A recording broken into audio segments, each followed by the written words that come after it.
Hello and welcome to this video.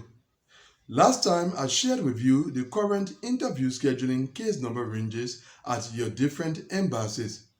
Now, whenever I do such videos, there are some applicants who are like, if you are saying that interview scheduling is at this case number range at my embassy, then why have I not yet been scheduled for interview, whereas my case number is lower than the case number range that you have indicated? In essence, they are asking why have they been skipped as far as interview scheduling is concerned. Now, you may not know this, but in the same vein, there are some applicants who contact me and they are like, I got selected in the DV 2023 program, but so far I have not received any communication concerning my selection. And then when I ask them whether they have submitted their DS260, they say no. It may sound strange, but that is the reality. Not everyone is as knowledgeable as most of you are when it comes to the diversity visa program. There are others who contact me and they say yes, they have submitted their DS260, but when I ask whether their case number is current or has become current, they are like, what does that mean when you say a case number is current? So allow me to address other applicants who find themselves in this situation before coming to the rest of you who are aware of these things, especially from following online discussions regarding the diversity visa program.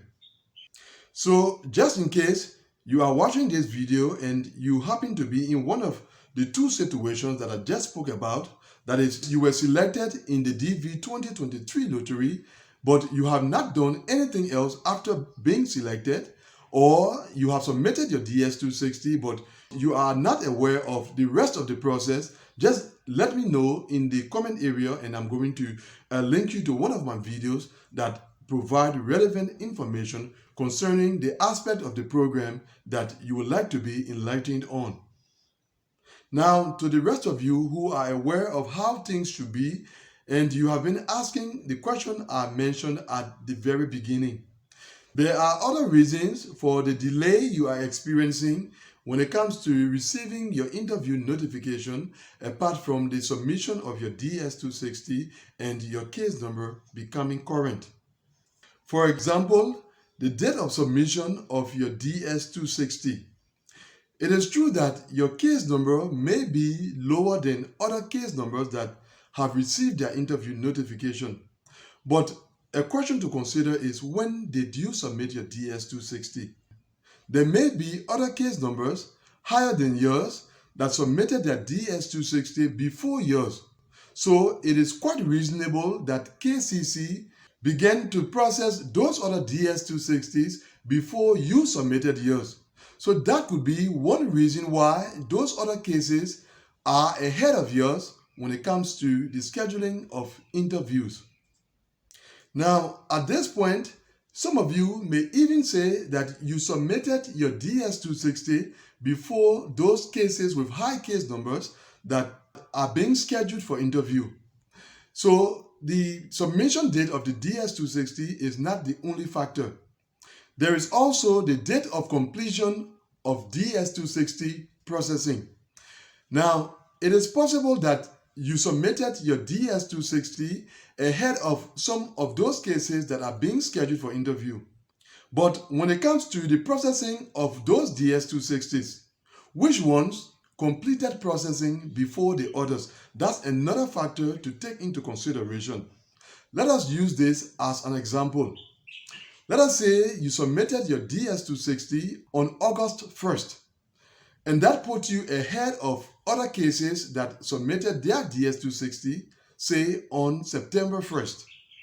Now, in case it took longer for your DS260 to be processed, that is, perhaps your DS260 finished processing in the month of November, for example, whereas those who submitted their DS260 in the month of September completed processing in the month of October.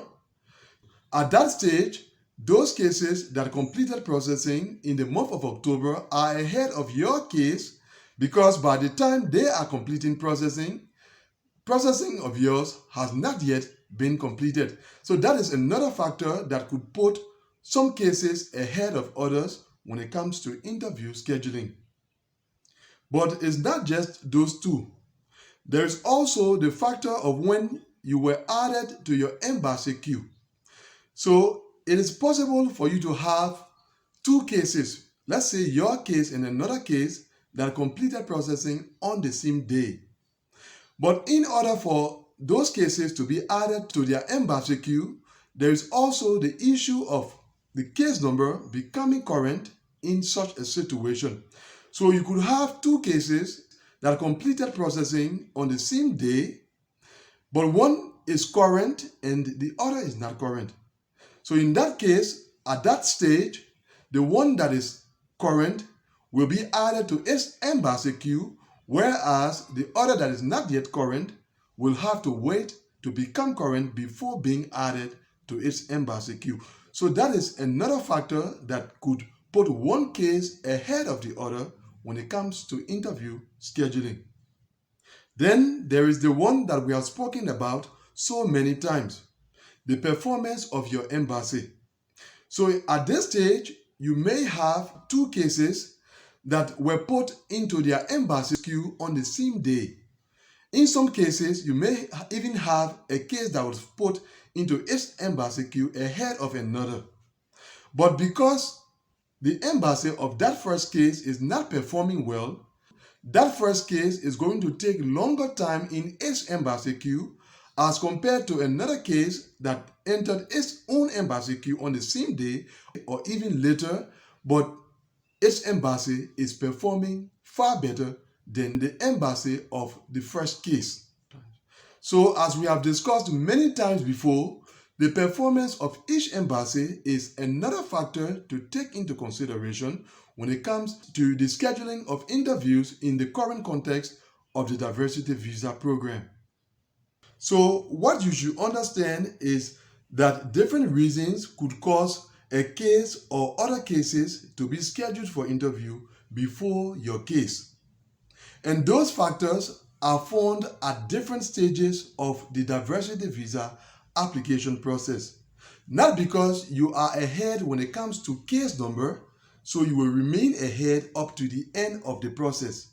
You could be ahead when it comes to case number, but somewhere along the line, your case or your application could be delayed, and other cases that were behind your case could end up being ahead of your case by the end of the process. And it's not just with case number. The same applies to date of DS-260 submission. Not because you submitted your DS-260 ahead of another case or other cases, so you must remain ahead up to the end of the process. No. Somewhere along the line, your case could be delayed, and those other cases that submitted after you could end up overtaking your case. It is the same with the date of completion of DS-260 processing.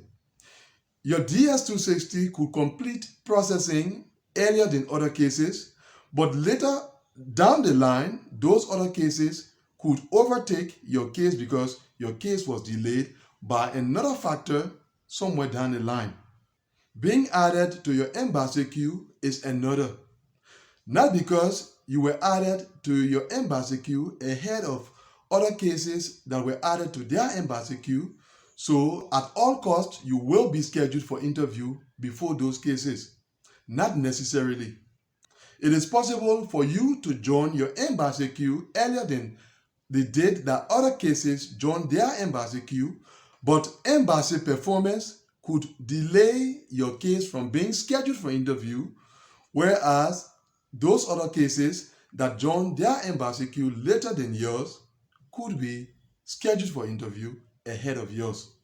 So you see that it is not just about case number or date of submission of DS-260 or date of completion of DS-260 processing or the date of being added to your embassy queue or just embassy performance. But all of these different factors have a say in when your interview will be scheduled.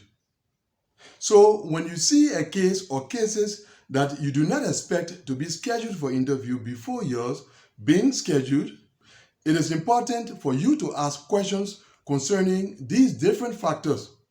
If you should really carry out this kind of analysis, you will find out that the reason for your case being delayed is actually due to one of those factors from one of those stages. That is the kind of approach you should have when you see that your case number has been skipped, as it were, when it comes to scheduling of interviews in the current context of the diversity visa program. That is what I had to share with you in today's discussion, and that brings us to the end of this video. Thanks for watching it. See you, God willing, in the next one. Goodbye.